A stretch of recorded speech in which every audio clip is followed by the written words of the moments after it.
back again. Deal still hasn't closed. I don't care if it takes a couple of weeks. Here's what I could do without news every single day.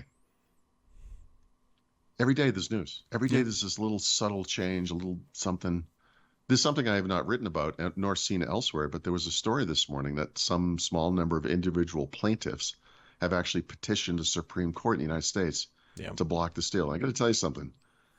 Whatever you think of the Supreme Court, and my feelings are very negative, they're not blocking this. No. It's Hail Mary of Hail Marys. It's not going to happen. The Supreme Court side is not going to happen. Now watch it turn around and be like, they're going to announce today, yeah, we'll hear it, and we'll make a ruling by June 30th of 2024. No, they would not. No. Well, these are the laziest people on earth. They're not doing that. It would be. Whatever. So the TLDR for people who don't watch this stuff, which is probably a smart thing for your own sanity, is Microsoft and the CMA met in front of a judge yesterday. Microsoft and CMA seemed like old golfing buddies at this point. They're like, yeah, we're going to get this through. We all agree, blah, blah, blah, blah. And the judge is like, that sounds great, but until we have it officially documented in paper and you've gone through the steps, we can't just rubber stamp this. And so that rubber stamping is going to take another, looks like 4 to 6 weeks, something like that. Well, or, the CMA and Microsoft disagree in the meantime, I believe. Right. So this is sort of unprecedented for all of the stupidity around the CMA. I guess the one thing that has basically never happened, if it has, it's been very rare, is for them to issue a decision, which I think they just call a final decision or whatever the term is, and then change it later. This is usually it. There's a lot of indication that they feel stupid. Yeah. The thing is like at this point, the deal will close. It's just a matter of which date on the calendar it's officially going to close. So, yes. And I also feel like there are indications that Microsoft came back to them with whatever concessions, obviously related to cloud gaming. Mm-hmm. They could give away the farm on that one. Who cares? You know? Exactly. And the UK was like, the CMA was like, yeah, this does it. But you have to do the formal review. Right. Obviously. Handshakes don't close $68 billion deals. Exactly. Right. That's exactly right. Yep. So anyways, now we just sit and twiddle our thumbs, wait for them to figure out what the legal process is to get this finalized. And then here's what I think happened. The CMA went back to Microsoft and said yes. And then they set a timer for 2 weeks so it could look like they did something. Yeah. And then they'll say yes. I think that's basically what's happening. So we'll see. Yep. Either way. The other interesting thing, this is going to close, by the way, because it was around June 30th, and I find this fascinating just because this is the stuff I find fascinating. Warren Buffett bought, it was like 14 million shares of Activision for what looks like a price around like the mid to low 80s, and Microsoft's going to pay $95. So when this closes, he's probably going to, or Berkshire Hathaway, I should say, is going to rake in over probably $100 million before taxes. Warren Buffett is going to do what Warren Buffett does. Well, this is the market saying, look, it's this is going to close. We know it's going to close, and I'm sure he is a cagey investor that is worthy of his reputation. This one's fairly obvious. I mean, can you look and be like, all right, so we know this is going to close. It's in the mid 80s. We do this, we'll make $100 million in eight weeks. Not a bad summer. I wish I had thought of this. Of course, I didn't have that money to invest. It's like the Steve Martin joke, how to, make $1 million in real estate. It's like first get $1 million. Yeah. It's real easy. Look. Yep. So anyways. That is the sort of news that is coming through on whatever that. But Paul Theron, I believe you have some news as well. Yeah, this is a weird one for me because it's been in the works for months, and wow, it's kind of finally happening. So, yeah, unfortunately, it requires a bit of backstory. I won't beat it to death because you can read about it on the site today, but. The reason I came to the company I've been working for the past 8 years is that the company I worked for previously, which was Penton, this giant conglomerate horribleness, in 2014 fired our two most important liaisons with Microsoft. Well, I'm sorry, one of them was the most important, and the other one was actually my most important editor. And then that was probably in April of that year. And then in September, October, fired everyone else except for me and Rod Trent. And they said, don't worry, your job's secure. In my department, I should say, in what was Windows IT Pro. And they just killed it. they were basically just going to bring in people they could pay next to nothing to keep stories going and turn it into a story mill or whatever. And so that second, I was like, yeah, I'm not staying. And I looked at different things, but I ended up Jeff James, a good friend and former coworker from Penn, was working with George at BWW and said, hey, we should talk to you. We did. And I don't know how explicit I've ever discussed this partnership that I've had with George, but I was technically a co-owner in the company, but I was a very minority part. And the basic deal was I got burned so bad by Penton, I didn't want that to happen again. I lost 15 years of content that I had created for the super site for Windows. And I just said, look, I can't do this again. I can't go into this and know that this is going to happen to me. I can't.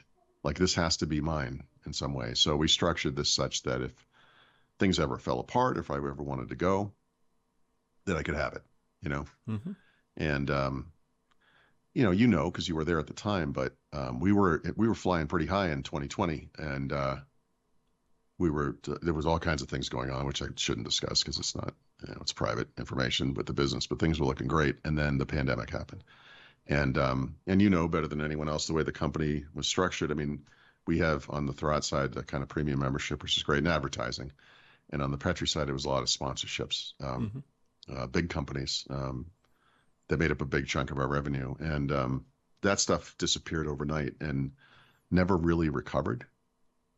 And George, he's the money guy. He's looking. So he goes, this thing we talked about, this might make sense now because we can run leaner on our side, and you can, with whatever the revenues are through ads and premium on your side. I mean, this might make more sense to you than it does, for the bigger company. And so we talked about it. And I was like, okay, this was always going to happen. I was thinking like maybe after Kelly graduated, from college or whatever, but you get kind of lazy and whatever it is. So we've been working toward that this year.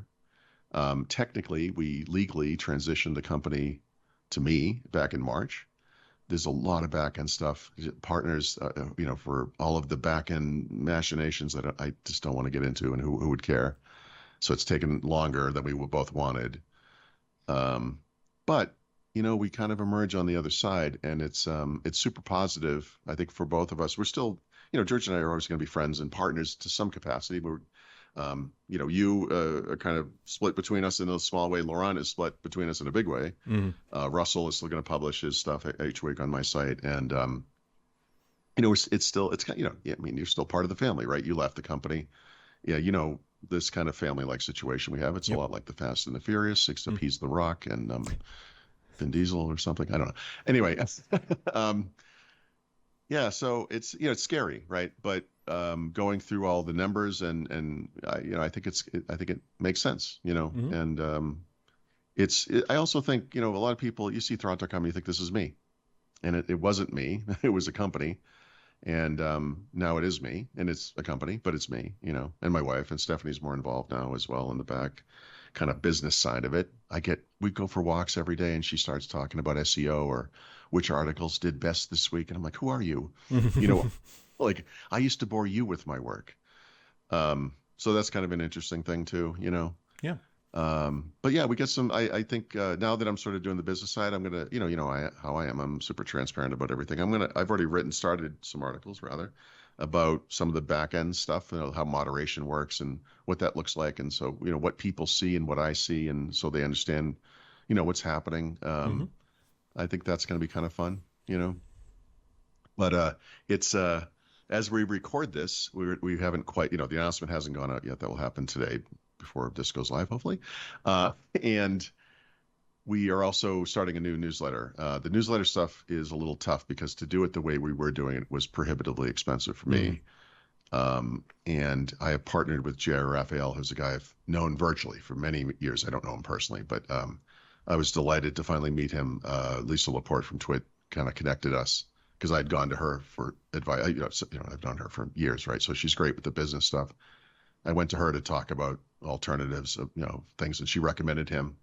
So he's going to be handling the newsletter with Chris Hoffman, another guy I super respect. You probably know him from How to Geek. He's a great guy. And it's interesting. It's going to be a different schedule and a different style than what I write. And I've been reading Raphael, J.R. Raphael stuff for years. So he's a very upbeat, kind of informative person. It's great. It's a different style than me. I am downbeat, not informative, I guess is what I mean by that. So the newsletter will be quite different. But I think people are going to love it. It's going to be super useful and really well done. And so we'll see. I know it's different. So there's going to be that freakishness for some people, but I think it's going to work out great. So it's a big step. Yeah. It's a good step, though.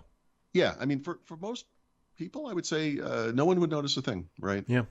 At some point, the little copyright trademark thing at the bottom of the site will change. But as far as the site goes, it's going to be basically, not basically, it's going to be literally the same. You haven't noticed, we've been doing it since March, right?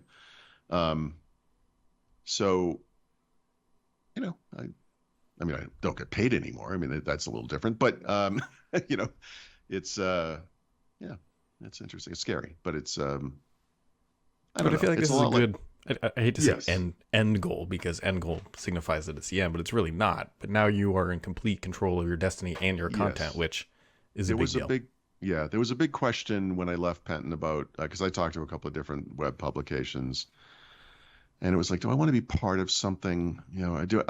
I sort of, people like me don't get to retire. I'm going to write. I don't crush rocks for a living, right? So I can do this for a long time. And I love what I do. Like, I hope it's obvious that I'm passionate about it. So I always sort of saw myself as,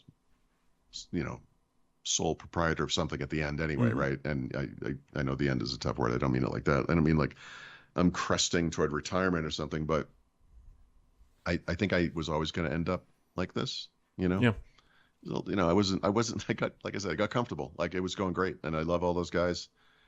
And it was important to me when we set out that we structure this such that I could get out when I wanted to, because of what had happened before. But then I got in, I'm like, I don't want, it's great. So we're all going to be, we're all good. Everything's, we're all friends, and we always will be. So Yeah, I was actually with George a couple weeks ago, even. yeah, that's right. Yeah, that's right. I mean, that's the thing, and that's what I mean. Like, it's hard if you don't have this kind of experience at work, and I think most people don't, right? Yeah, which they don't. That's the only way I can describe it is a family, and that's not even fair. A family is just, I want that to have that kind of, that correct emotional thing. The problem with the word family is you don't get to pick your family, Right. and I think the neat thing about this is we got to pick our family. Yeah. And it's nice. It is. If Well, that makes sense. we look forward to the future. Yeah, well, I'm I looking guess. forward to the present. I need this. Today is the scary transition. Right. There's some technical back end stuff for the newsletters on the site, which will be interesting. So yeah, bear with us as we get through Transitions that. are always challenging. It doesn't matter if it's your kid going from basic school to elementary school or whatever, That's right. whatever. And it doesn't matter if it's antagonistic or friendly. You still have to do it, and that's why it's taken so long, right? We both of us are completely on board with what's happening. And man, there's just been little roadblocks with every single company we deal with. It does whatever they do for us, right? So we're getting there. I will point out this transition's pretty easy because I just hit a button. Nice.